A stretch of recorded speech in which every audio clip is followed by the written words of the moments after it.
Sewage गड्ढा साफ करने के बाद मुझे अचानक एहसास हुआ कि गार्ड्स ने हमें खाने में सिर्फ एक चम्मच साफ सूप दिया था। हम पूरे दिन काम करते रहे और हमें नाश्ता तक नहीं मिला। अब हमारे पास खाने के लिए सिर्फ एक पत्ता ही बचा था। कैदी तुरंत ही गुस्से से भर उठे। मैंने सीधे जाकर खाने की गाड़ी पलट दी। फिर मैंने सबको कहा कि कचरे की बाल्टियां उठाओ और मेरे पीछे आओ। मैं गार्ड्स को ऐसा सबक सिखाने जा रहा था जिसे वे कभी नहीं भूलेंगे, और वार्डन को भी ये बता दूंगा कि मुझे बड़ा चूहा क्यों कहते हैं। बाकी कैदियों ने तुरंत बाल्टियां उठा लीं और मेरे पीछे आ गए। जल्द ही शोर सुनकर गार्ड्स वहां दौड़ते हुए आ गए। ये वही कैफेटेरिया क्षेत्र था जहां कैदी खाना खा रहे थे। मुख्य गार्ड कप्तान ने पूछा कि मैं क्या करना चाहता हूँ।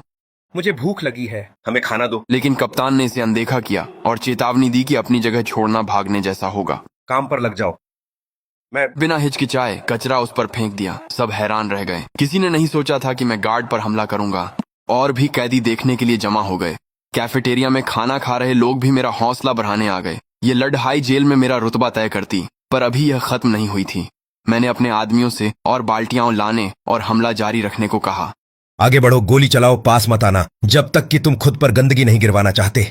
हमारे चारों ओर के कैदी मेरी तालियां बजाने लगे। गार्ड कप्तान ने तुरंत मदद के लिए बुलाया। Go on, shoot! Don't come any closer, unless you want to get covered in shit. जल्द ही जेल की त्वरित प्रतिक्रिया टीम पहुंच गई। उन्होंने हम सबको घेर लिया। कप्तान आगे आया और मुझे चेतावनी दी, अगर मैंने एक और कदम बढ़ाया तो वह गोली चला देगा। गोली चलाओ। ठीक उसी समय के दौरान वार्डन और वे तीनों टाइकून भी वहां पर आ धमके। सभी कैदी जानते थे कि वार्डन कितना डरावना है। वे तो यह भी शर्त लगाने लगे कि कौन जीतेगा। क्या वार्डन समझौता करेगा और हमें खाने देगा, या फिर हमें सजा दी जाएगी। वार्डन, मुझे लगता है मैंने तुम्हें चेतावनी दी थी, है ना? तो फिर तुम बार बार ऐसा व्यवहार क्यों कर रहे हो? अगर तुमने उसे छुआ तो तुम सब मर जाओगे। कोंग दी हुन और वे बाकी लोग, फिर तुम, और फिर वे सभी जो तुम्हारे लिए प्रिय हैं। लेकिन जो आगे हुआ उसने सबको चौंका दिया। वार्डन ने सच में मुझसे समझौता कर लिया। रास्ता साफ करो। क्या? कृपया आप सभी यहां से थोड़ा पीछे हट जाइए।